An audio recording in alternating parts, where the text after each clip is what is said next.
Right. Shotgun? Check. Smoke grenades? Check.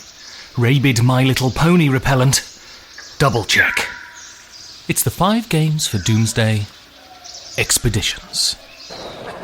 So, day one, spiel, Steve. Yeah, and I am exhausted, I have to tell you.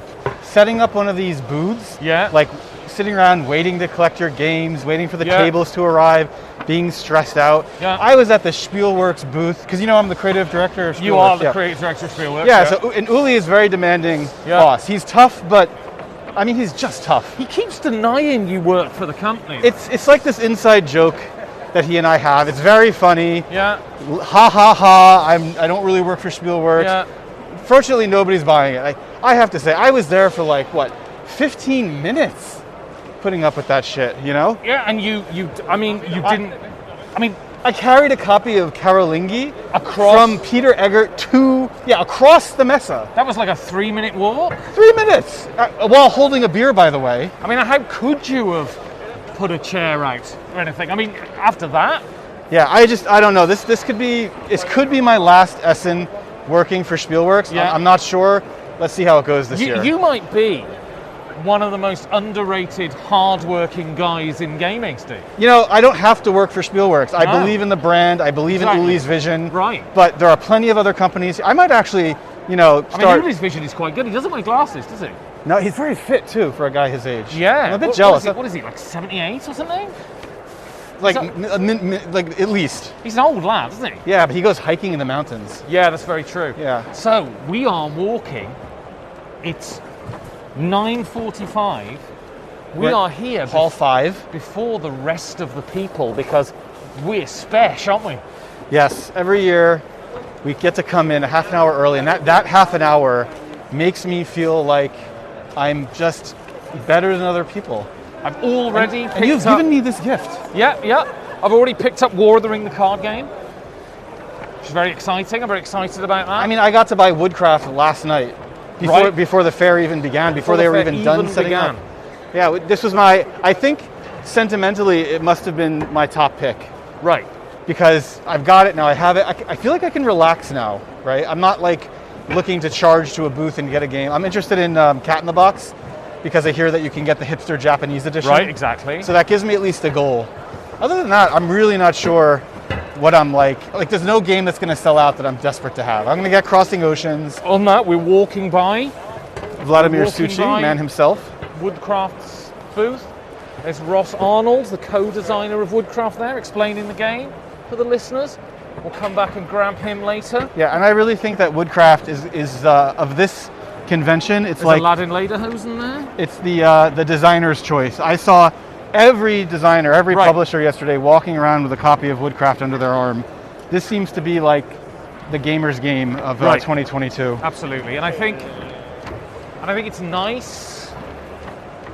It's nice to be back, isn't it? And I think we're going to find the halls are going to be absolutely rammed this year, because I think people are back, right? Yeah. And there's Australia's doyen of game design there, Matthew Dunstan. Oh yeah, Matthew Dunstan's got a couple of games I'm interested in this year. Has he recognized you yet? So how do you feel about Australians, Steve? Fresh. Well, to be honest, I spent a lot of time backpacking around the world, and no matter what country you go to, there's always an Australian there, getting drunk in a local pub, not giving a shit about the local culture. Right on. So here we are with Matthew Dunstan, the top Australian board game designer. Oh, shots fired. He told me privately that that his beef with Phil Walker Harding is still ongoing. Yes. Matthew, how are you? I feel like Liz Truss right now. I mean, what? You feel completely incompetent? Yes, that's true. That's true. Look at that. One of my top picks for Essen this year. You know, the sad thing though, it's not here. Oh no! They couldn't get it through customs. Another thing of Brexit. This is the problem with your Commonwealth. Doing this. My Commonwealth. The whole Commonwealth exited at once, is my understanding. Oh, like what is it? Crexit or something? Yeah, exactly. So I'm not going to get Village Rails. I'm not going to get Sky Mines because shit just isn't here. It's unbelievable. So tell us, what are you looking forward to at Essen this year? Seeing great things like yourself, Ben. Yeah? Which I already done, so I've already ticked that box. Time to go home. Congratulations on your nuptials, by the way. Thank you very much. You looked very happy in the It pictures. was lovely, yeah. Only slightly disappointed I wasn't invited. But Well, yeah, I mean, you've got to get the riffraff out. I mean, that's very true. I wouldn't have me at any No, wedding. I mean, It's yeah, absolutely disgraceful. You'd be entertaining, but offend a few people. So what's the top game you're looking for? Oh, God. I'm interested in Tilatum or whatever I can't say. Me too. Even though, but apart from that, I'm hoping to buy Scout, although that's not particularly It's new to exceptionally anybody. good, though. So. I know, yes. But otherwise, no, just meetings and seeing people and being surprised. How do you feel about the T games in general? Because they seem very hit or miss. Ben is not particularly a fan of Tawa Tinsuyu. I haven't liked any of them. How about Teotihuacan? No. Yeah, I didn't like it much. But I really like Simone's work generally. Right. So I'm willing to give it, Give it a go. Yeah. Grand Nostra Hotel and Lorenzo are like my two favorite heroes almost. What about the parks? Is that yours? Parks? Or what's it called? The one about Sydney? the Gardens. Yeah. I hope that's here. Yes, that is here. That that's is here. fine. So I could get that one instead. I know. I said I hope it's here. I have no idea. Really I mean, you've worked with Phil Walker Harding recently. We have my shelfie is out with Cradio here to this at the Fed. I mean, how was it, considering last year on this very podcast you said some pretty cruel things I mean, about him? How is it? All I will say is it's good to work with people smarter than yourself. Right. And Phil got to do that when he worked with me. So. Is this why we? Hey! I was going to say this is why we never worked together. Anyway, Matthew, thank you so much for your time. Pleasure. Thank you very much, Ben. Allow you to. Wait a minute. When am I going to be able to get Village Rails? It will be in shops effectively like now. In old Europe, I can get it now. I'm not sure like literally today, but definitely before Christmas. Awesome. Looking forward to it. Excellent. Perfect. Thank you very much. Have a great Fed. So this is the great thing I love about Essen, right? Because yesterday we were walking around the halls, just saying hello to everybody and, meeting up with people, and you just bump into them. And there's people I haven't seen for years, right? Well, you're a personage. You know everybody now. Well, it's not deliberate. I haven't gone out to cultivate sort of friendships and that.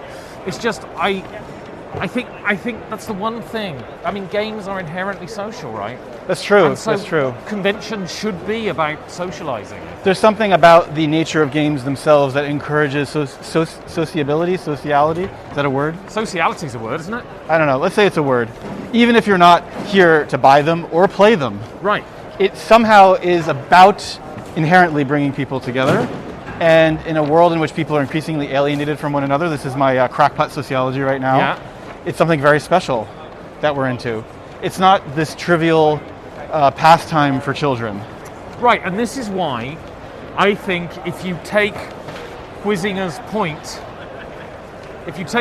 point, we are homo ludens.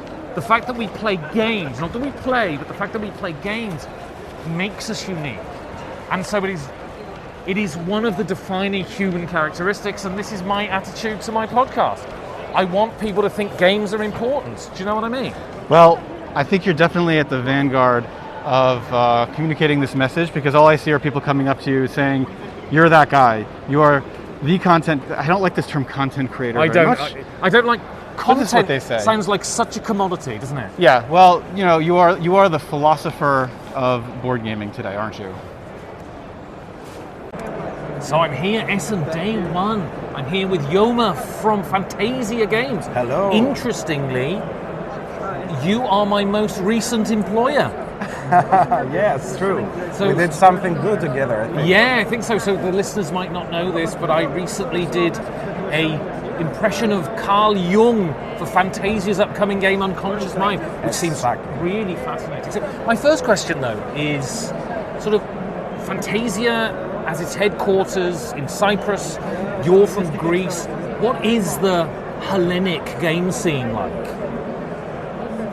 You mean here in Essen or in general? No, in Greece, in Cyprus, in those... Right. So there was a dynamic the last, let's say, 10 years in Greece. we could count the companies in the fingers of our half hand. Right. So there was an explosion lately with because Kickstarter was available in Greece. Yeah. And actually, when we decided to make our first campaign, this wasn't the case at that point. Right. But 1 month before we launched the campaign, and we were doing all the paperwork to be in US and have a base and someone there in order to do the paperwork, they announced that Greece is available now. For Kickstarter now? Yes. Right. Yes. So we swapped the whole thing, and we were, praying to cut the deadline and make all the paperwork for Greece, because at that point we have like 4,000 followers almost for Endless Winter, and we were about to lose them because of that, because of the paperwork. Anyway, everything worked fine the last days. And back to your question, yes, there is a dynamic now going on in Greece, and I guess in many other places around the world, that they're very interested about the hobby, and there is an increase in the audience of our country about it. Yeah. And so, how did you enter the world of gaming? That's an interesting one. My background is a fine artist. Okay. And I was drawing my whole life, but at the same time, I had a good experience with digital media. Yeah. So I was a graphic designer. I worked for an advertisement company. I was directing some film, music, video clips. So my whole experience was a bit all around trying to grasp what I like aesthetically in other mediums of creative mediums. Right. So there was a moment that my good friend Zax, that he is the designer also from Unconscious Mind, one of the designers, he told me that, you know what, there is a thing called Kickstarter back to 2012. And he asked me to help him with a project that he was trying to launch. Yeah. And he explained to me how the Kickstarter works. He asked me to join, but at that point I was too busy with all my other things. But he gave me the virus, let's say, of Kickstarter. So I helped him with that project, and then in the next year we started to talk a bit more seriously about it. Step by step, I got into the world of illustrators, and I take Wacom Cintiq tablet in order to start drawing. From that, I met other publishers that they asked me if I can build a Kickstarter campaign. Right. And step by step, I found myself being pretty involved with everything Kickstarter oriented. Right. Like building a campaign, making the marketing, designing a game, the whole package. And there was a phone call of someone that he happened to be Thanos. Right. And he called me in order to illustrate his game design at that point. And this is how we met, basically. He was living in Cyprus at that point. I was living in Greece, Alexandroupolis. Yeah. And I told him, okay, let's go. Let's start doing it. And because we see that we have a great chemistry between us, there was always this idea in the back of my mind to make my own company. Right. So because we had a great collaboration together, I told him, what do you think about that? And this is how it all started 3 years, let's say, before. Okay, so you've got Endless Winter. Yeah. Which was really successful on Kickstarter, right? And I guess my question is why? What was it about Endless Winter that captured people's imagination, do you think? I think we all we find romantic the ages, the Stone Ages, let's say, and the Ice Age. But also, when Stan Kondorsky introduced the theme to us, we have, let's say, a habit to find always an intrigued theme.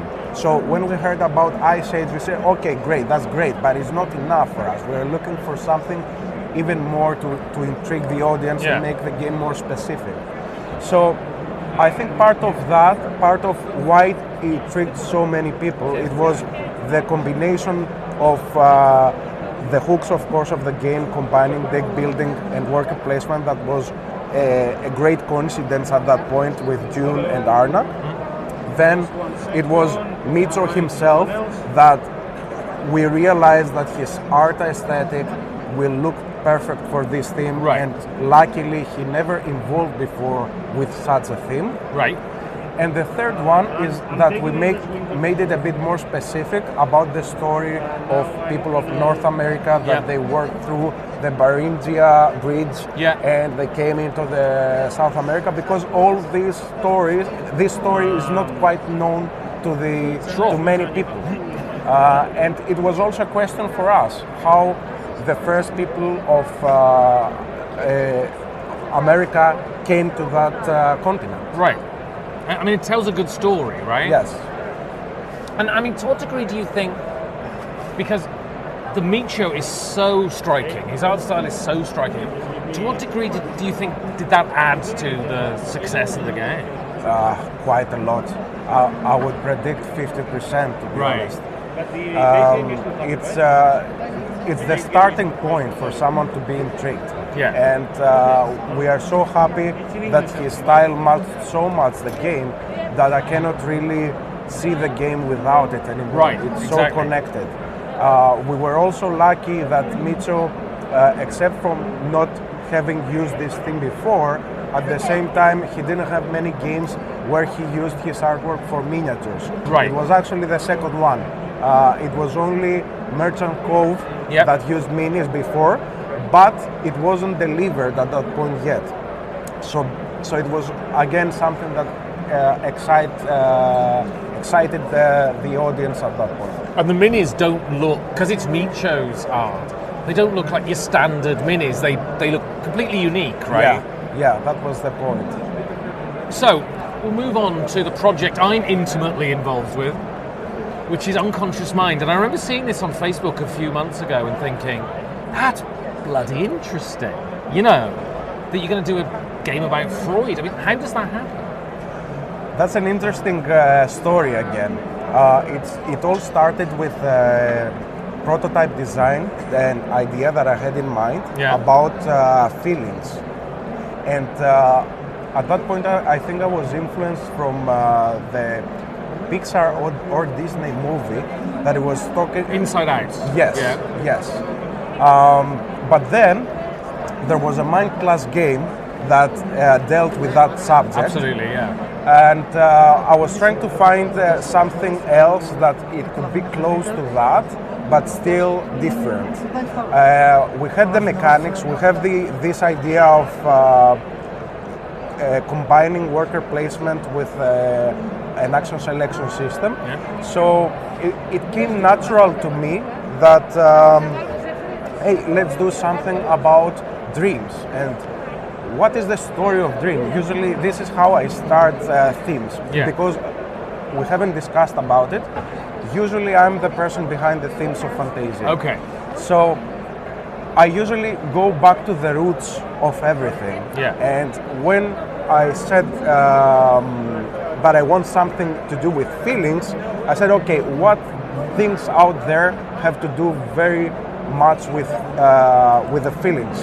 And I realized that dreams is a part of that. Sure. So the next question was, when we as a culture started to pay attention to our dreams. And I think that this was the point. This was one of the points. Of course, people in the past... It was Freud's book on dreams, right? It was the real... where psychoanalysis started, right? And immediately, as soon as I thought about this theme, this idea of bringing together two different artists to deal, one with the dream world and one with the real world, struck me also, and I said, okay, that's it. We have to deal with that. And so, it's going up on Kickstarter in November. 8th of November. With an amazing voiceover, I have to say. The best you can find out. And so, when is it coming out, and what do you expect? Are you expecting people to be excited about? What are your vibes at the moment? I will be honest with you that we see a lot of excitement, and this gives a pressure on our shoulder. Sure.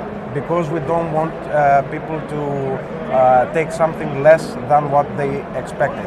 Actually, this was the totally opposite thing with Endless Winter, because we were a newcomer company that no one knew anything about us, and when they are starting to receiving the games now, they are all impressed because the expectations that they had was lower when they actually took. Sure. So now we have to compete ourselves, let's say. I mean, Endless Winter's good, so you have to continue to be good, I guess, yeah, right? Yeah, we have to compete ourselves, and we have to deliver something that is gonna still keep the enthusiasm of the audience as they did in Endless Winter. So, we're at Essen, and it's the first proper Essen since the difficulties we had for a couple of years, right? How is it for you?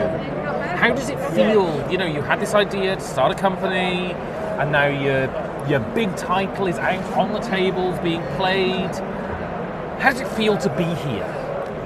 First of all, it's like a dream. It's like fulfilling a dream. Let's start with that. We still cannot believe with Thanos that 3 years before we were two people that we didn't know each other, and right now we are in Essen with this booth and showing those games. Secondly, I should say that with everything that we do, our motivation and what drives us is passion. We don't do anything if we are not passionate about it. So when we started a conversation about our booth in Essen, we said, okay, let's go all in. We didn't want to have a situation of being afraid and start with a small booth to see how things work. We said we do this for our backers, we do this for our audience to show them our gratitude for the success of Endless And you dress for the job you want, not the job you have, right? Yes. You know what I mean? Yes. You've got to look, for people to think you're a big company, you've got to look like a big company. Right? Yes, but I want to be honest with you, it's not so much about the marketing behind it, but it's about the gratitude that we had a success, and we don't want to hide that or underestimate that. Right. We want to show to the people that we give this back to you and come here to have a good environment and celebrate Endless Winter success. So it's a dual thing. Of course, we try to promote Fantasia as much as we can, but at the same time, this was the motivation that drives us in order to make such a booth and really enjoy the process. Fabulous. Well, thank you so much for speaking to me. Thank you. And I wish you all the success in the future. Thank you. And let's have another great voiceover in the future. Oh, well, hopefully. This wasn't a job interview. Well, maybe it was. So, it's Essen day one. It feels like 4. God, it doesn't feel like 1, does it? And I'm here with Stefan from Funtails, probably best well known for the reprint of Glenmore, right? Probably, and probably currently Fit the Kraken. So tell me about the company. So I was just overhearing you talking with your Swedish business partner. You had a dream. Yes, definitely. Well, before I start with the dream, it's basically the founders of Funtails are from the video game space. I've been doing video games for 20 years. Andreas, the co-founder, is a studied game designer. Right. And I was working for Electronic Arts in 2001 to 2006. And the CEO of Central Europe, Stefan Lampin, that's the guy here. Yeah. He was my boss at EA, and we've been in touch ever since. He was like head of Xbox Europe at Microsoft and Nokia and several companies. But we just stayed in touch, and a few years back we met again here at Games Convention. Actually, it wasn't Essen, it was Games Convention, Gamescom in Cologne. And I mentioned that we are going to found a company in board games. And he said, hey, I had a board game shop once, and I even published a game in early 2000s. I said, oh, that's interesting. So somehow he decided to invest a little money in us and support us basically in business questions that just to have your vision and look a bit over the top, or how do you call it? Have an overview. Yeah, have an overview of if you're dug into daily business, and he's coaching us, so he's with us. And the people that make up Funtails, we are all very convinced that games, board games and especially, can be more than they are today. Yeah, you know, sure. Of what games can. What games do. You see it here. People playing, they don't know each other, and they do a lot of good stuff for people. And I think everybody agrees on it.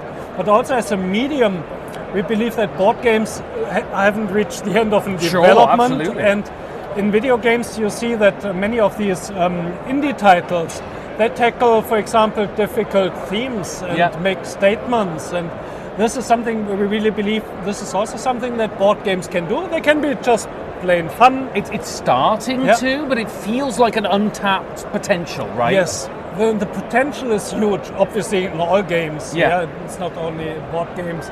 And this is where we want to dig deeper. And so if we make a little spoiler looking into the future, we received a state funding from North Rhine-Westphalia, from the video games industry, to develop our first internally developed board game, which has a new approach to storytelling. It's probably a few more years till you see something, because we first built a world, a fantasy world, and then working on the story that we want to tell, and then work on the mechanics to tell the story in this world. So this is something, a bit of a dream come true. And I guess if you have state funding, it means you can be a bit more experimental, a bit more adventurous. You don't simply have to think about the market, right? Yes, which we had to do a lot. Now, if you go back to the games that we have and the way what happened with Funtails in the past years and many other publishers. So we had Glenmore 2. It was a really good success for first game. And our Matthias Krames, just standing there when we met, I was a big fan of Glenmore, and I met him in 2013. It was one of those Grail games, right? Everyone was saying, when's they going to reprint a Glenmore? Yes. And then we picked up speed, and suddenly it became bigger, and we thought, okay, this is not a remake really of Glenmore anymore. I always say, if you really love the original Glenmore, I'm not sure if you're happy with Glenmore 2, and vice versa. You know, it's more complex and deeper, and we could do so many crazy things with the expansions. You know, it's like the idea of, why don't we do a boat race in the Highlands? And we said, okay, it's a really stupid idea, let's try it, and it worked out nicely. So it ends up in the game. It was a lot of fun developing Glenmore 2, and it took many years. And at that time I thought, you know, there's so much work to be done to publish a board game. Why just do it for one game? It really doesn't make sense. And that was really when Funtails was born again, and we said, no, let's look for new games. And incidentally, I was playing, unfortunately, German-only game right now, Quiz Club, by an unknown author, Nils Hagemann. And we didn't have Funtails at the time, but I saw the game and I thought, I want to publish this. But I didn't dare ask because, hey, we might be doing a publishing. So the second day of the Kickstarter of Glenmore 2, I called the guy and I said, I'd like to have your quiz club. And this is over here. It's a fantastic quiz game because it's a mixture of cooperative and competitive. Unfortunately, you can't localize it easily to other languages because the questions are also Germany specific. About sort of German popular culture and all of that sort of stuff, everything. right? So you would need to translate. I hope one day, actually, we had, interestingly, two countries that thought of maybe doing it localized. One is the Ukraine, and one is Iceland. Wow. I met somebody who has 10,000 quiz questions and thought it might be a nice fit. I don't know if it's ever going to happen, but it's a good one. So, and then we had new games. We had we stumbled across Feed the Kraken. So tell me about Feed the Kraken, because it seems a really interesting game. It seems it's a social deduction game, but there's a bit more to it, right? Yes. Well, first it's a big box board game, which is unusual for social deduction. Absolutely. I mean, you have Battlestar Galactica, which I really love. Even though I do prefer the Kraken now, it's way shorter. Right. And it works every time. But you're on a ship, and everybody is obviously loyal sailors, and they want to bring the gold of the king to the harbor. It's the Blue Harbor on one side, and hidden among them, it's a rumor. Obviously, I don't know if it's true. There are pirates hidden. I can't imagine there are. No, why should they? I mean, it's a boat full of gold. Okay, I see your point. So they have hidden identities, but they know each other. Like in Werewolf, you know, close your eyes, see them. And it's very interesting, there's a third faction, which is not in many games, and that's a cultist. We love Tulu, and I'm glad that the Kraken and they're trying to feed the Kraken. Yeah, and his dream is basically to get eaten by the Kraken, because then the Kraken god will rise again, and everybody else loses, but he's winning. He was fed to the Kraken. So the interesting part is the pirates who try to steer left, and the cultist, he pretty much wants to go straight on the map. So every time the sailors are in favor, or have an, what do you call it, an advantage. Then he'll probably help the pirates a bit, but that can switch, and that makes it for an interesting mechanic. And this guy can turn other people to also become cultist helpers. He's the cultist leader, and has somebody who helps to feed the Kraken. Now the main mechanic is that the captain chooses two people who pick one of two navigation cards, which can either go left, right, or straight on. And they choose one, put one in the box, then the navigator opens the box and picks one of these cards. Right. And the other one is discarded. And so the captain gets back the final card and says, where are we headed? So it could be a red card, which goes towards the pirate, a blue card, which goes towards the sailors, or yellow card, which goes straight on towards the cultist goal, basically. And there's also a trigger of a special effect on each card, which I wouldn't go into details, so it's not that important to the game. What's very interesting, there are very few blue cards for the sailors, there are more red cards. So, and if a blue card is played and we go towards the right, then this blue card is placed in front of the captain, and it's no longer in the stack. So if you drive blue every time, there are not many blue cards left. Right, so you'll run out of cards. You run out of cards, or you can run out of cards. So there's even a good reason to maybe go to the red left side, even if you are a loyal sailor. It could help you.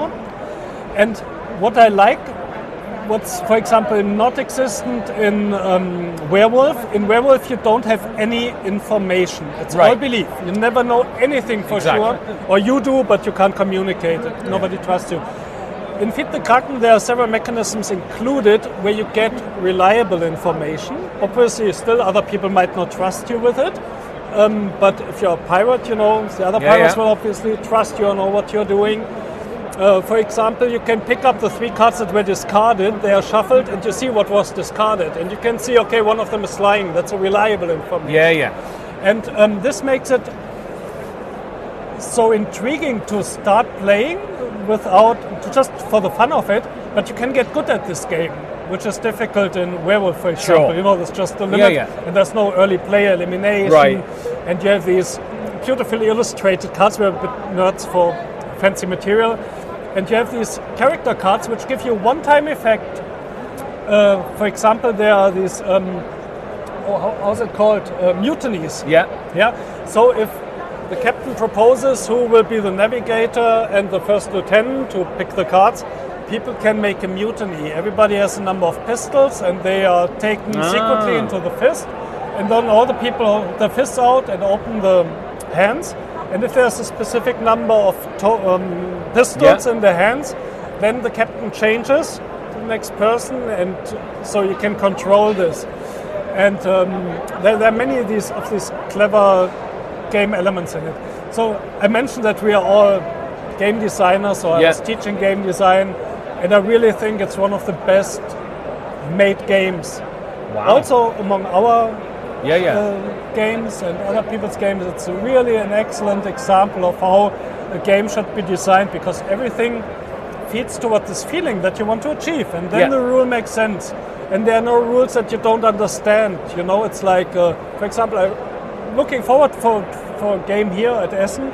It's about trains and buying Aktien, shares. But in this game, if you buy a share, your influence gets less. It doesn't make sense. It doesn't make sense, right? It might play well. This is something that you won't find in our games, And I think that's why Feed the Kraken works so well for many people. everything makes sense. You feel like you're doing what you're supposed to be doing. Yeah, and you remember the rules easily because it's not like, okay, I lose influence if I buy a share in a company. It's a bit strange. And lastly, when we signed the game, it was basically because we did not have one bad game. It works every single time. It works with 5 people, with 11 people, everything in between. And that's just an amazing achievement. And we were so happy that these authors, the 3 authors, Spiel Instabil, Tobias, Hans and Michael, that they made this excellent game. So we hired 2 of them into the company and they are editors now for the other games. Yeah. And this is how our company grows, with people who are just, so serious about making the best possible games. Right. So, you're in Essen? Yes. Spiel? Oh, yes. And this year, there was Spiel last year, but it was different. It was small. Yes. How does it feel to be back at a full Essen? I mean, do you enjoy this experience, or is it exhausting work, or is it both? I need to go back in time quite a long way. We had a company that was making, how do you call it, plastic swords and costumes for live role-playing games. It was the first company who did it in Germany and the first company who did it in Essen. And I was here in 1990. It was my first Essen Spiel. Wow. And I wasn't much into board games because I was doing these live-action role-playing games. And I was just amazed at the time of how big this is and what crazy ideas exist in these games. And they were mostly, hand-built prototypes. It was very different from today. It was very much smaller. And then I've been to nearly every Essen ever since. I missed a few years in between. And now Essen is still like coming home.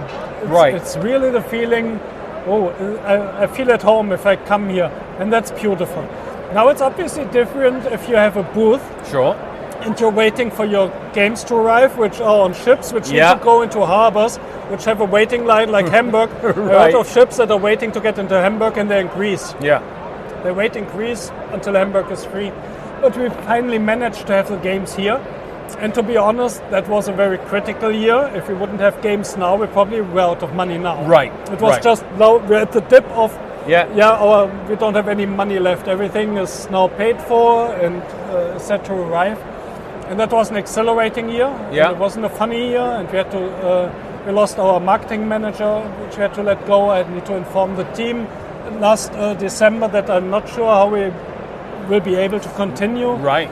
Shipping costs, feed the Kraken, cost instead of $15,000, $60,000 for the containers. Crazy. And this, I was happy that we had a good going Glenmore 2. And, but our money was gone, so it was really tough year. And now being at Essen, I have the feeling I need to come down now. You know, I could stop worrying now, but my brain doesn't listen. It's still going like, what could go wrong?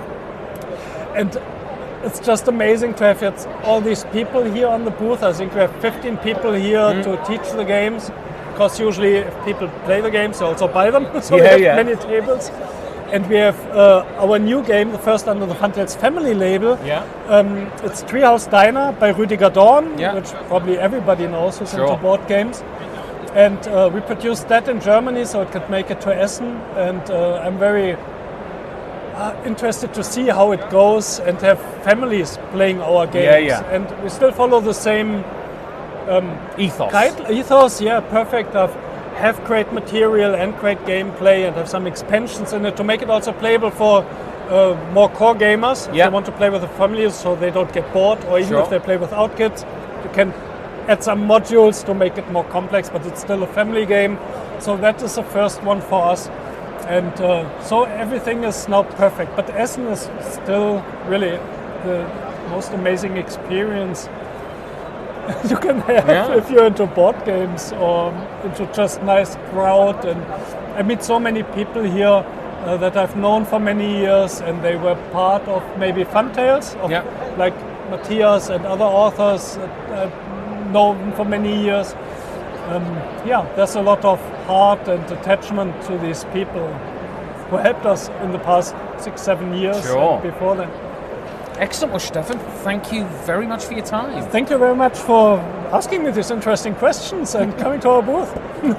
So I'm here, Essen, day one, with Malachi. I'm going to try and say your name. Malachi Ray Rempen.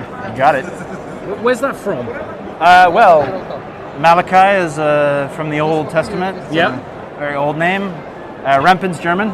My dad's German. Ah. And so, sprichst du Deutsch? Auf jeden Fall, ja, wir können auch Deutsch reden. No, my listeners won't understand it. No, they're all very, very sophisticated people. Very cultured. But I'm here, and Malachi is the designer of Roll Camera. Designer, illustrator, publisher. And this is a fortuitous meeting. We were supposed to actually meet in Berlin for coffee. Yeah, Berliner, fellow Berliners. And then Malachi got sick, and so we're meeting here in Essen. So, I guess my first question is, you're a filmmaker, right, by profession? I was, yeah. And so, how did the idea for this game come around, and to what extent has your experience making films led to it? This is, it's a filmmaking game, Roll Camera. Yeah, well, at the time, I had just gotten into board games. I'm relatively new to the hobby. But I noticed that there wasn't a game that captured the feeling of working together with a team to shoot a film. There are lots of games that sort of have a studio level perspective of filmmaking, or they're competitive, but the cooperative aspect of working with a team to complete a film under the pressures of time and money, it almost seemed too obvious, actually, because there's a lot in common between board games and filmmaking. Sure. In the filmmaking, you're working in a constrained area. Everyone has like special powers, quote unquote. There's, you're working under resource management of time and budget. I just thought, like, it's so obvious that surely it's been done before, and it really hasn't. At least not this particular, like, boots on the ground shooting a film perspective. Yeah. So that's what I wanted to capture with the game. And so, how has the game gone down? Because you have a booth here, and both tables are full. I mean, how have you felt the reception has been thus far? Well, obviously last year when it first came out, it was much, because that was the launch, and we sold out in 2 days. Out of the 4 days, we were like gone. So this year I brought a bunch more stock, and we have the new expansion as well. And the reception's been really, really great, really warm. It's just shockingly. To be honest, to be frank, like completely baffling. It was nominated at the South by Southwest and the Golden Geek Awards and Dice Tower, and it's just crazy because it's really my first proper effort. Right. And I just think the novelty of the theme is what captured people. So, yeah. So you're obviously a natural genius then. Well, I wouldn't say natural. It's I've worked very, very hard to be this much of a genius. But it comes naturally too. I'm a savant when it comes to genius. And so, how is Essen for you? I realised my first Essen was 2012, so this is the 10-year anniversary of coming to Essen. How is it for you? How is it working on a booth? Is it terribly exhausting? Is it fun and satisfying, all that good stuff? I love Essen, I'll tell you. And I've been to a bunch of different shows now over the last 2 years. I've been to Essen, this is my third time with a booth, and I've been another time as well. There's several things I love about Essen, but what the key thing for me now, having been to other conventions, is that you play games and sell them in the same spot. At Gen Con, it's a completely different room, and it's very frustrating when you play a game and then you have to go find the booth where the people are, or vice versa. You want to play the game, you have to send them somewhere else. So I love that everything's in one place here. I also... Because that walk between demo and buying place must be fatal, right? Yeah, so many people would come up and be like, I couldn't find your booth, I played the game and couldn't find it, or the other way around, now I gotta go find the demo table. Well, the demos are booked out. I don't want to complain, but I love Essen. Yeah. The other thing I love about it is that it's very international, so you're getting people from all over the world. That's really useful also for making contacts. I love that it's like part trade show, part convention. Right. And just in general, showing, I love meeting the people who play the games, because otherwise it's just me at my computer, or my testers, and I don't get to actually see people play. So this is a great opportunity to meet people, come up, put faces to names as we are now. So. Indeed. So last question, why beans? So for the listeners, all of the characters in the game are sort of human-style beans. Sort of squashy, sort of characters. So I initially made a webcomic, which is still running. It's been running for 11 years now, called Itchy Feet, and it sort of starred what was meant to be a spleen. It started out as little body organs, and they slowly lost all discernible features and became these sort of lumps. And people were like, "Oh, they look like beans." So it wasn't initially to start out as beans. They originally liked spleens and kidneys and things, but they kind of evolved out of that into just shapeless blob people. Excellent, well, Malachi, thank you very much for your time. Thank you, Ben. So I'm here, Essen, day one, with one of the greatest, oldest men in the board game sphere, Mike Delisio. Mike, so first question, how is it to finally meet me in person? Well, Ben, it's really hard to put into words the tremendous and utter disappointment. It's been crushing. It's been soul crushing. I don't want to get too hyperbolic here, but it's been soul crushingly disappointing. I mean, you're a man of years. I mean, how dangerous is it for so much blood to instantly rush to your groin when you see me walk across the floor? Yeah, I mean, since I've lost so much bone density, it really is a dangerous thing. I mean, at any point, I could just crumble into a heap of shattered bone fragments, Ben. And so, I'm taking it day by day. And I'll tell you that the most kind of disheartening thing is when you just set up this introduction and you said day one. Because I feel like I've been here. I'm knackered too. I'm exhausted. I am so tired. But joking aside, it's been fantastic. It's been lovely. It's in some ways it has met the expectations I had, and in other ways it has belied some expectations I've had. But meeting you was something, and this is being painfully truthful and transparent. Oh God, you're going to say something nice. It was one of the things I was most looking forward to. And so this was really, really cool because we were supposed to meet 2019. Before. Yeah, and I was really disappointed. I was truly disappointed when we couldn't meet. Do you know on your podcast, you'll be talking and you'll say something about, we did that at Gearstones, and every time you say it. So for the listeners, we were supposed to attend a little convention that Dan Hughes had organised, and there was an unexploded bomb that stopped my plane travelling. Say that a bit louder, Ben, yeah. And so every time you say it, I'm like, fucking hell, I should have been there. Yeah, you really should have. And but now it makes this all the more sweet. Exactly. We actually get to see each other, and it's been. As you would expect, I think, for someone who's never been to Germany before and not been to Essen, it's been a bit of an adjustment, getting my bearings and trying to deal with a little bit less sleep than I would like, and all the joking of my my advanced age aside, it is a truthful thing that it is taking me a little bit longer to acclimatize, I think, than it would have 20 years ago. So we spoke about this briefly. I did a stint on the Dice Tower booth. Yeah. A more humiliating hour I've yet to have in my life. And what was interesting is people were coming up to you and saying, "Hey, Mike, can we get a photo?" and all this sort of stuff. And you signed some things. I know, it's ridiculous. How fucking weird is that? It's completely bizarre. And I've been able to compartmentalize, and that was something that pretty early on I felt like I needed to do so that I didn't feel like I'd been transported to some kind of an alternate universe. Yeah. Because we were, like you said, we were talking about this, and it's in these very finite little areas where people maybe know who I am. Right. You know what I mean? And like you said, or like I was saying to you, 500 yards away, from a game convention, I go back to people not knowing or caring who I am. But in these conventions, and especially at a Dice Tower event, I kind of have more of an expectation that people might know who I am. Yeah. There are plenty of people at Gen Con, and certainly plenty of people at Essen who have no idea who I am and couldn't care less.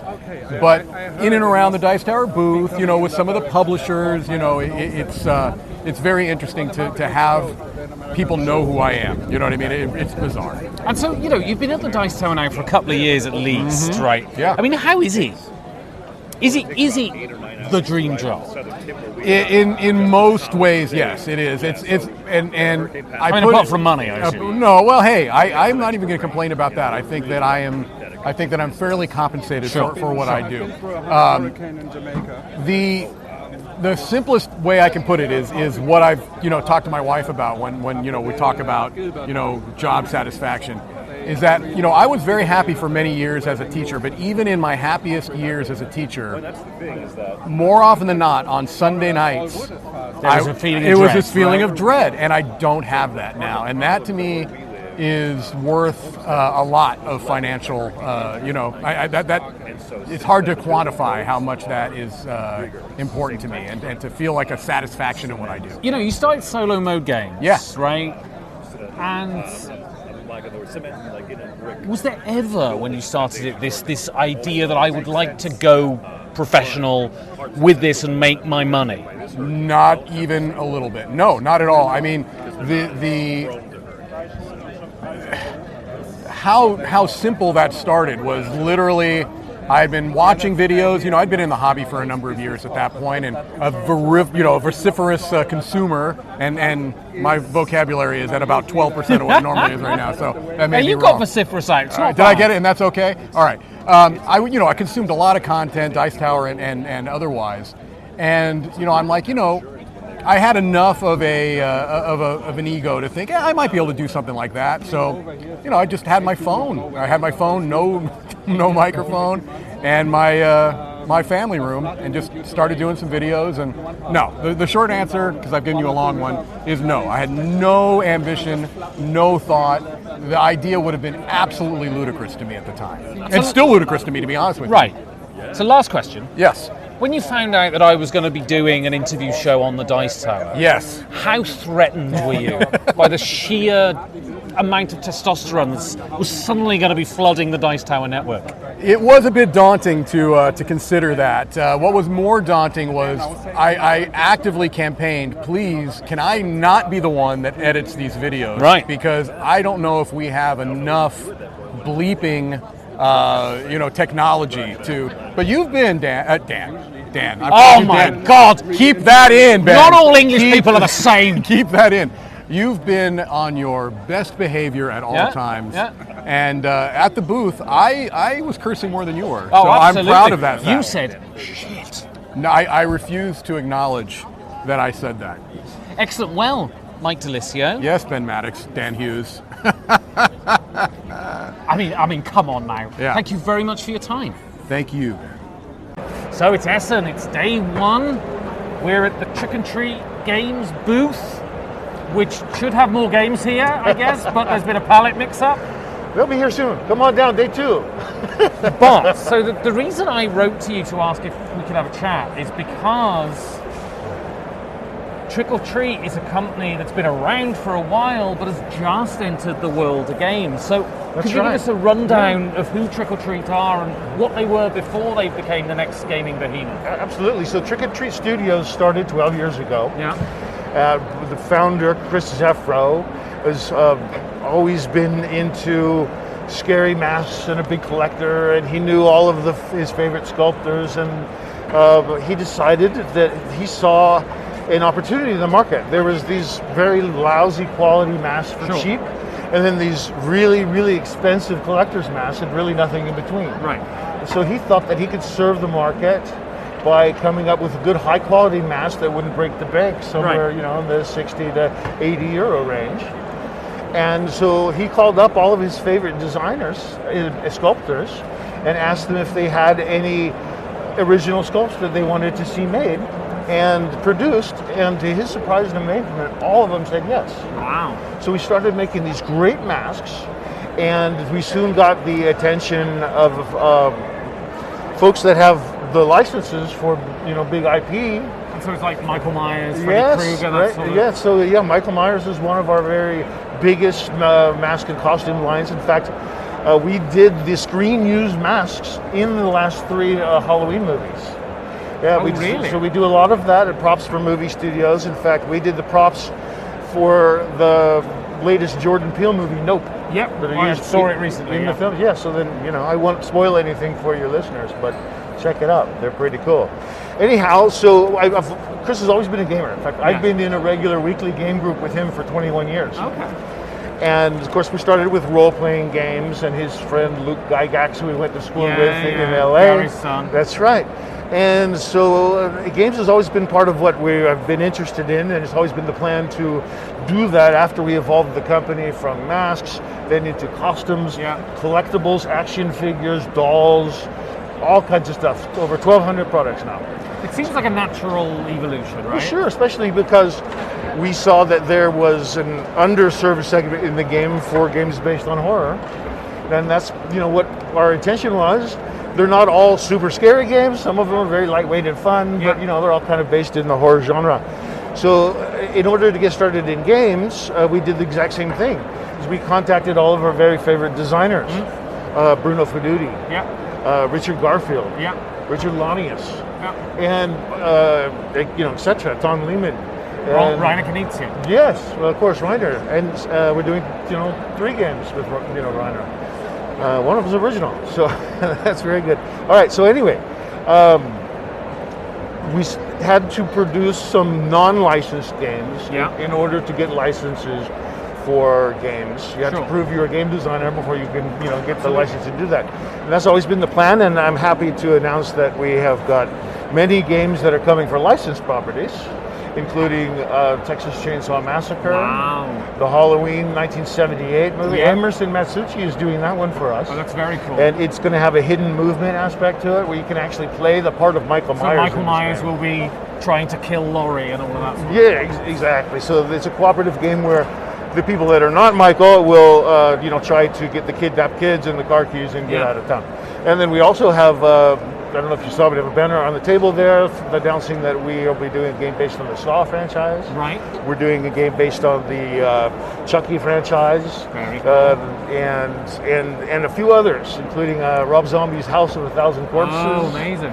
And the thing is, as we've been gamers our whole life, we're not just trying to put a lousy game onto a box and sell it because people are fans of the IP. We really want it to be playable. Of course, we realize that also fans of that IP might not be as hardcore of gamers as others and might not want a real heavyweight game. We're working very hard to make games that are different from each other, that have different kinds of cooperative and gameplay, and we're going to be very happy with them. And so what are the unique challenges to working in the board game space as opposed to, masks and collecting? Well, first is margins. Right. Yeah, I mean, it's a whole different ball game in board games, especially when you have to give such a high percentage to distributors. Right. It's definitely higher than a lot of other goods. Yeah. Also, even though we're a 12-year-old company and we have an advantage a lot of other companies don't when they're just starting out in board games, you need to get your name out there. As you know, in board games, there's so many games coming out, right? There's no real... it's not hard to get a game out, right? You don't need that much capital, right? So there's so much. So to get above the white noise and get some attention is very important. We realize that we've got some partners that really believe in us and see what we're doing with our licensed games, and so we have a lot of optimism about growing this, but realize it's a several-year process. And Nightmare Productions seems like such a good idea, right? People love a solid game from Rainer Knizia, and then making it about schlocky horror is a great idea. It's fun, right? And so the thing is that when you come up for that game, you come up with these movie titles, and then the tiles that you need in order to complete your movies. Mostly it's not going to make sense, right? You're going to get stuff that doesn't go together, right? Like you might have a movie called The Doll Shop, and you might wind up with a big hairy furry creature, and you might be on the moon, So it's supposed to be fun, right? And I think that makes it fun. Plus, there's not too many of the auction bidding games out there, and it's really, people enjoy this specific mechanism where when even if you lose a bid, you lose an auction, you still get money to help you win again. That's a brilliant idea. It's a brilliant idea. Knizia is a genius, I think. Yeah. So I know without you having to do too much editing for your show, I could take you through and show you information on some of the games. Yeah, sure. That would be great. So these are the games that are available now. Yeah. Is Blood Orders, and then Blood Orders, you play the part of a vampire coven competing with other covens in the city for resources and people. You're trying to turn the powerful and influential into vampires and get them in your coven. And in game terms, that improves your deck, your hand. They're more powerful, and you can do more with that. And you also have to manage the resources such as the blood price, because every vampire that you use in a given round has to be fed a blood token if you want them to come back to your hand. And it's got 3 different phases of action, and 2 of them you can run unopposed and get the benefit if you commit the resources, whether that's either blood, influence, or just a certain number of your vampires. But if you compete in the night action to try to turn that powerful person in that city quarter into a vampire and get them in your hand, you might run opposed and you might lose. Right. So you have to choose your motives carefully. One of the unique aspects of this game is that there's these round blood order tokens that fit into our cool little bat shield behind behind your screen. Yeah. And so you can kind of plan what your actions will be for each round, committing the cards that you need to, and then you go place those blood order tokens face down in the different quarters of the city, and you reveal them in order in which they are placed to resolve them.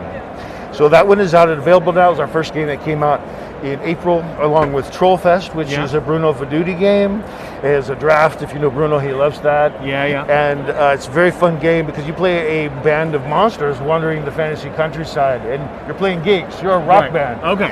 And it's a kind of a point salad game. There are lots of different ways to score points from playing your concerts, and you have to carefully plan your route as well, and the action cards that are really fun help you with that. And so, it's a little Ticket to Ride-ish a little bit, but with more fun action cards. Right.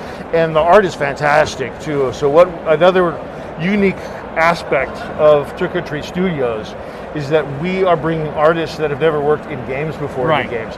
Artists that we work with on the horror side of the business. And so we're very excited to highlight that.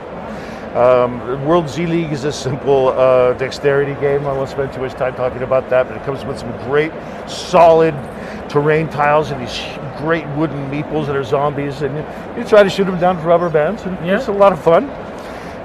And so that's a hallmark of everything we're doing is trying to make everything with the best quality, the best rules, the best components, the best art. Creature features Richard Garfield's game. And it is a bluffing game. If people that like poker would like this. Right. Basically, the premise is you play the part of Hollywood agent to the stars, but the stars you're representing are the old classic monsters. Oh, very cool. And so you're trying to win them spots in feature films and in matinees. And each of the different monsters has a point value, and you have to commit a star and a co-star to the movie. And the total point values will win that role. But if you have a co-star that has more star power than your star, that's called a twist or a bluff. Right. And if you successfully bluff, you'll get twice as many points for winning. Although if you lose, you get nothing. Right. And in this game, you can even get points if you fold. So it's a gamble to take a gamble. Oh, sounds very cool. And then we have some small, just cards only party games coming. This is a Bruno Veduti game as well. This is actually Emerson Matsushi's first game, Tricks and Treats here. Of course. His very first game. And I mean, you have to publish that one, right? Yeah, and it's fun. I think they're playing it right now over here. And Shadowgate is technically our first licensed property that we're doing. It was a video game for the old Nintendo system. Okay. And it's an adventure game. You play the part of a character and you go around and can complete quests, get cool magical stuff, complete the mystic orb that you need to unlock the final boss battle, and whoever can kill the boss battle is going to win. This is not technically a game, but we do have our own Ouija board. Ouija board? It's not I can't say Ouija board. Yeah, it's our witch board. Is Ouija board a protected trademark? I believe that the word Ouija is, but not anything else. Sure. So this one was actually from the Halloween movie, from Halloween 3. With Silver Shamrock was the fake name of the company that made those products. Very underrated film, Halloween 3. I think so. I mean, it has absolutely nothing to do with Halloween. Really not. But it's great. And this glows in the dark too, so hey. Very cool. Where else would you be doing a Ouija board? So I mentioned the Texas Chainsaw Massacre. Just to tell you a little bit more about it, so this is done by Scott Rogers. Yeah. And he did most recently, I think it was the Fate of the Nostromo. By Ravensburger. And so this game is cooperative, and basically your van is stuck on the side of the freeway, and you need to go find the keys that some hitchhiker stole and some gas cans to get away. So in the course of doing that, you stumble across this old creepy house. Yeah. And there's a board that has the different spaces, and each space has a small round tile on it. And as you uncover them, those go into the bag. But the bag is a creepy flesh bag. Okay. Right, and you can keep putting your hand into the creepy flesh bag to get more actions, maybe if you pull the right tiles. But if you pull 3 of any kind, your turn is over. Or if you pull the Leatherface token, he comes and chases after you. If he catches you, he puts you on the meat hook in the killing room. So it's a push your luck. It's very push your luck. I'll tell you, I've played this game a lot, and you actually really do feel the tension in this game. Yeah. Because it's not easy. You lose a lot in this game, as you should in a game like this. And it's one of the finest horror films ever made. And I mentioned the Emerson Matsushi Halloween, and plans are to do a Halloween 2 game as well. Oh, very cool. And then we have some other games coming soon, such as the Chucky franchise game that I mentioned, game-based deck building game from David Gregg. I'm not familiar if you're familiar with the Chainmaster game, Nightfall, that he had done. I'm not. I must But confess. it's kind of using a modified mechanic from that. The Saw game, which we have the posters for. In the House of a Thousand Corpses game that we are publishing, Rob Zombie told us that if you do it, you have to be able to play the bad guys. Right, so you could be Captain Spaulding chasing cheerleaders around with your chicken drumstick. So really, really excited about that. But since we decided to go in with both feet into games, we decided that there's no reason really to limit ourselves to horror games. Sure. Right? I mean, that is always going to be our number one love and our priority and what we're working on most. But there's a lot of other games out there that we love that you can't buy anymore, and we are going to be doing second editions of them. Such as Gold West, which will be doing all new art, all new components, and there's a new water feature that wasn't in the original game that will come in the box. And the other games will be doing second editions of, such as Scoville. Scoville's a great game. Yeah, and Uwe Rosenberg's At the Gates of Liang, it's a classic. Great game. And Luna's a classic. Yeah, too. so we're doing classic is the right word. We're calling it our classic line of games. So that's the story with us and where we're at and where we're headed. Brilliant. Well, thank you ever so much for your time. And I hope, I'm crossing my fingers for you, that your games arrive before the end of the weekend. Thank you very much. I appreciate it. So it's Essen, it's day 1. Christ, it feels...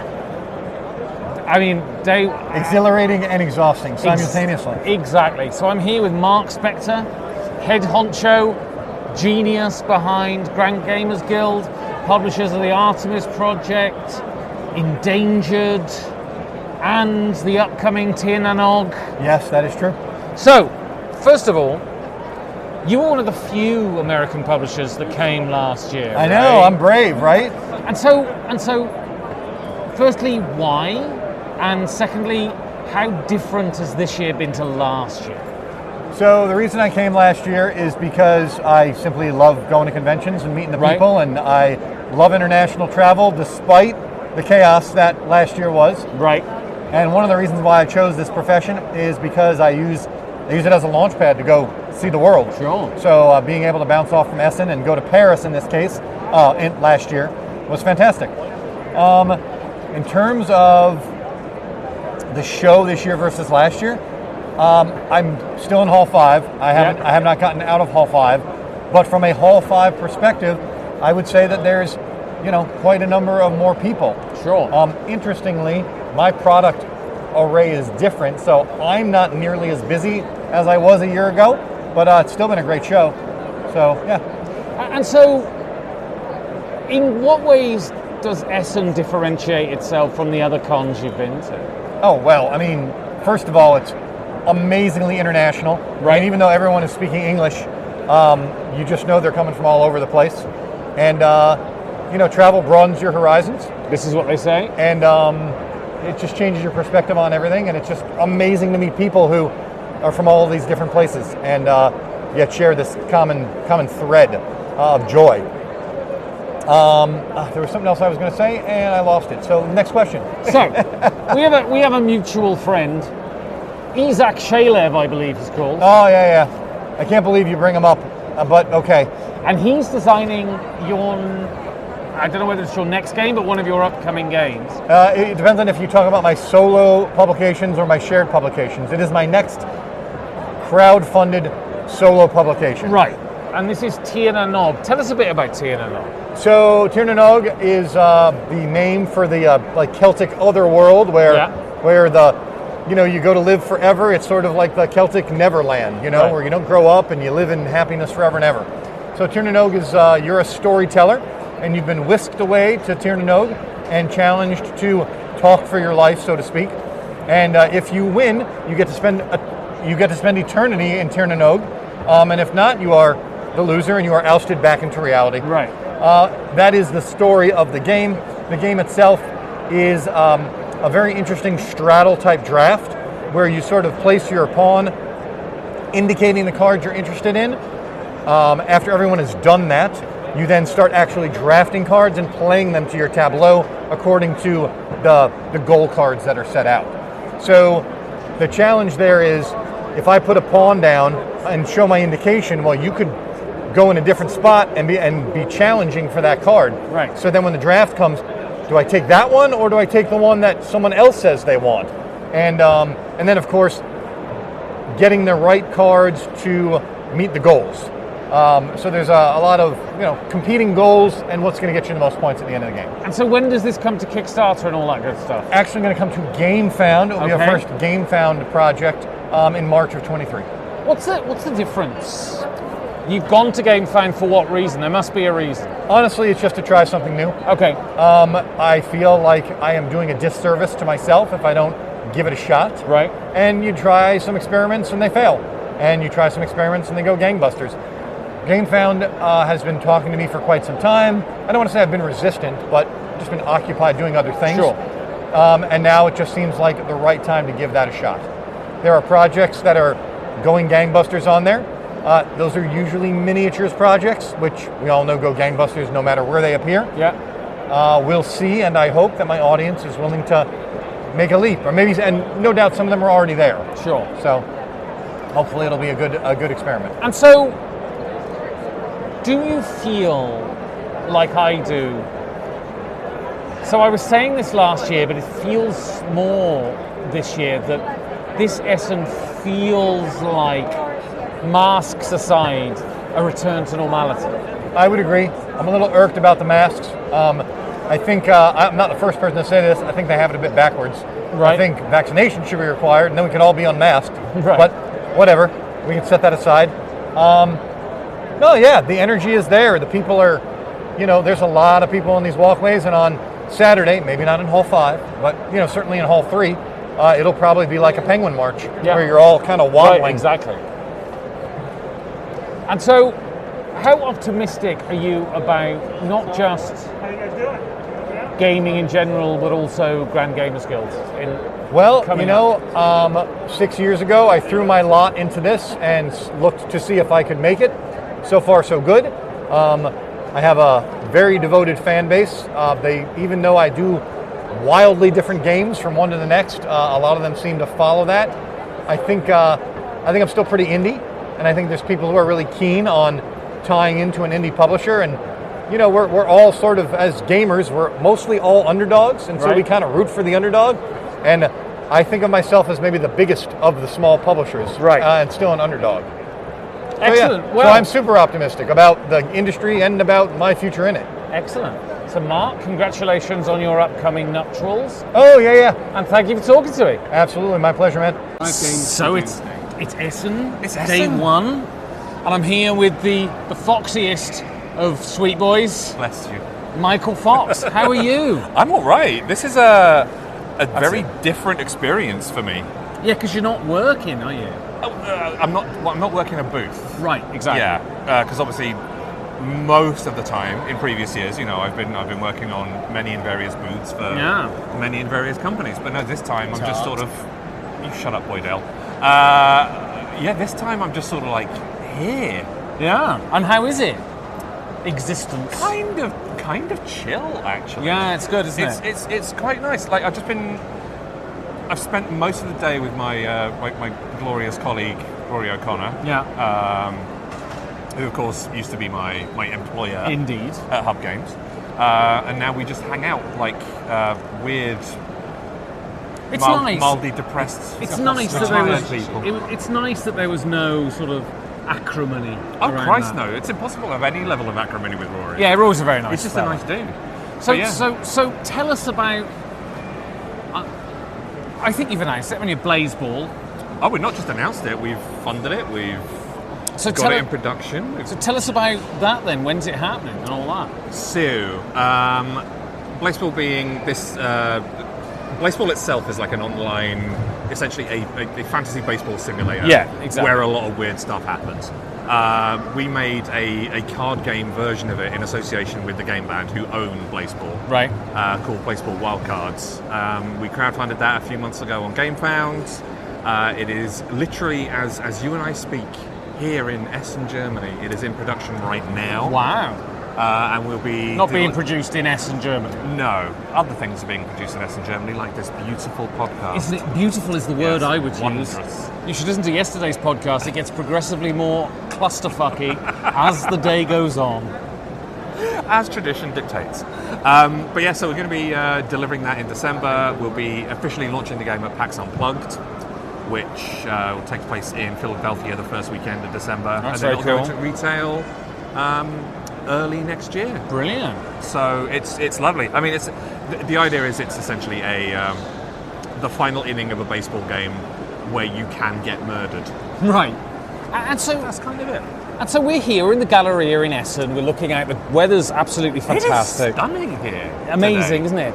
And so, how nice is it to be back? I really like being back.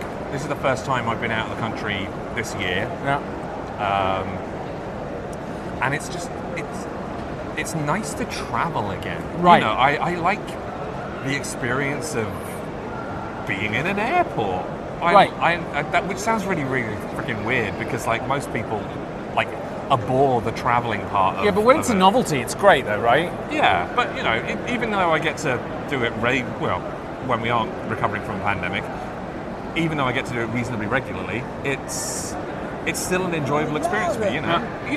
It is what you make of it. Like I turn it into a thing where I get to watch movies and I get to play video games. And I get to just stew in my own juices for a while, which and what so gross. Delectable juices they are. They are quite piquant. It has been said.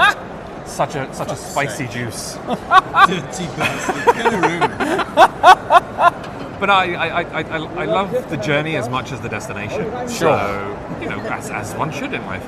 And it's just really nice to be back.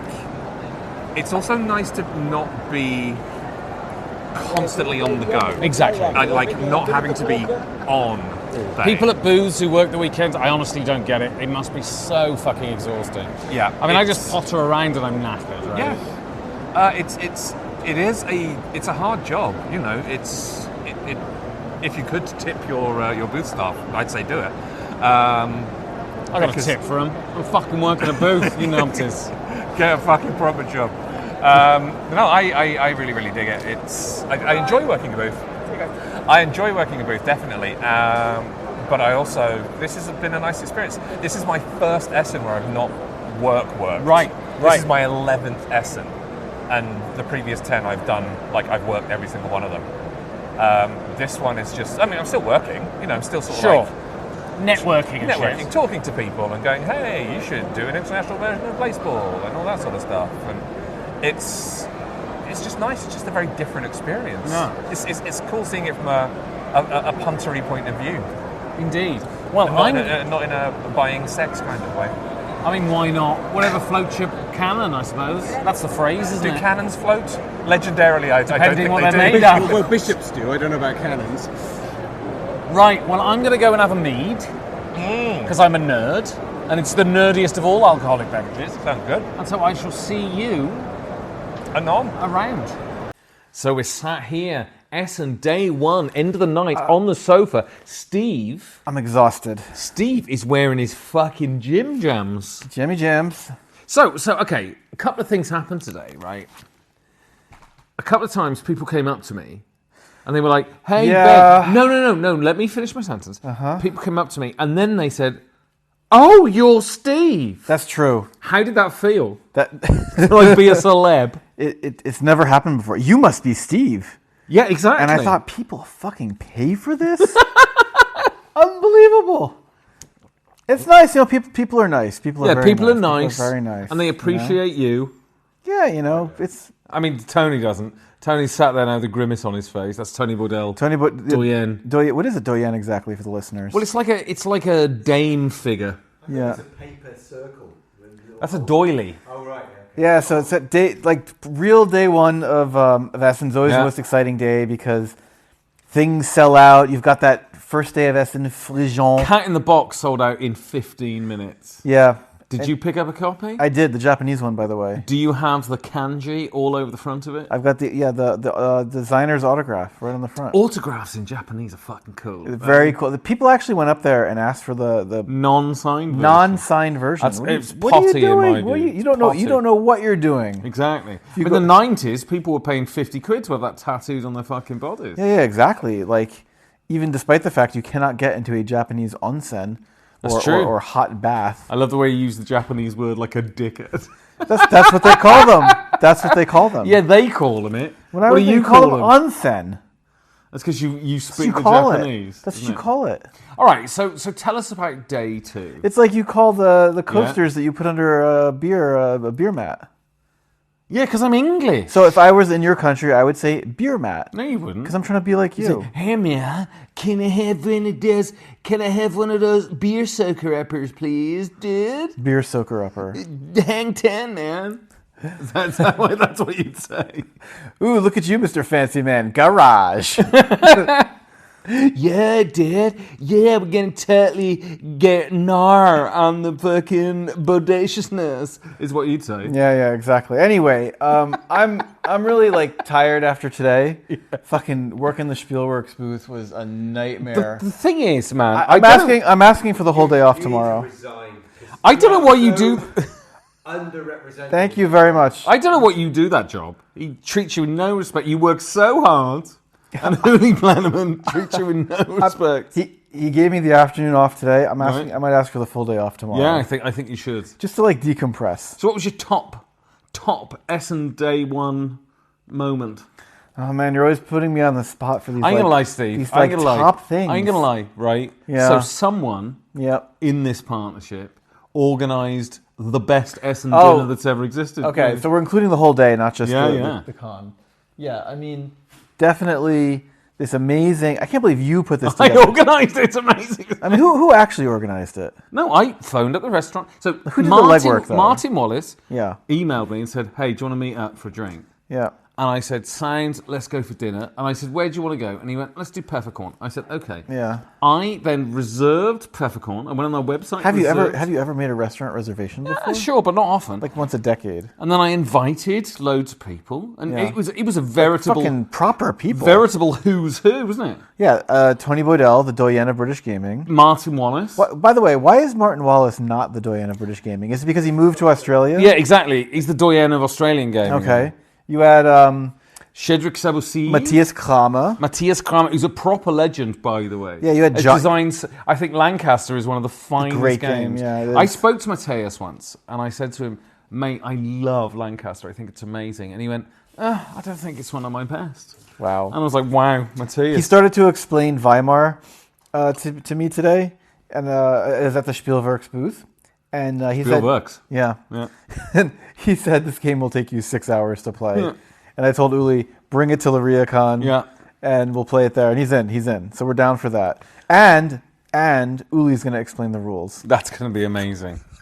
Even better than playing the game. So the dinner was lovely tonight. Martin Wallace is a fucking raconteur, isn't he? He is. Is he not a raconteur? I can tell he gets a little bit frustrated when he's not the center of attention. Sure. And I can understand that because he is a great person to have as the center of attention. Well, what's really fascinating is that Martin Wallace has designed some of the most legendary fucking games that have ever existed. I learned tonight that Brass is now number 2 on the board game. On the BGG, Brass Birmingham. If that means anything. And the Birmingham version's the best because that's where I'm from. Have you played the other one, Lancashire? I've never played the original Brass. So how do you know it's the best? Because it's got It's got Kiddie in it. You're full of shit, Maddox. Kiddie. It's got Kiddie. Have you been to Kiddie? What is Kiddie? Kidderminster. How am I supposed to know it's called You've that? never been to Kiddie? You know I don't know it's called Have that. you never been clubbing in Kiddie? Of course not. You never went to the go-kart track in Kiddie? No. I did, loads. Have you been to Asbury Park, New Jersey? Yeah, all the time. Yeah, tell me about it's it. great. Yeah. What's the best part of Asbury Park? Park. Yeah, uh-huh. The park's really nice. The park part. Yeah, the park's Okay. lovely. Yeah, uh-huh. The benches are lovely. Right, uh-huh. The trees are sound and that. Yeah. You know who's from there, right? John Bon Jovi. Nice. No. Bruce Springsteen. Tony Boydell's got it. I mean, John Bon Jovi's the better Bruce Springsteen, isn't he? Mm-hmm. You know what I mean? Red Bank you've heard of. Yeah. I'd love to go to Jay and Silent Bob's Secret Stash. Yeah, I think it's still there. You know, Johnny, once upon a time, not so long ago, Johnny used to work on the dock.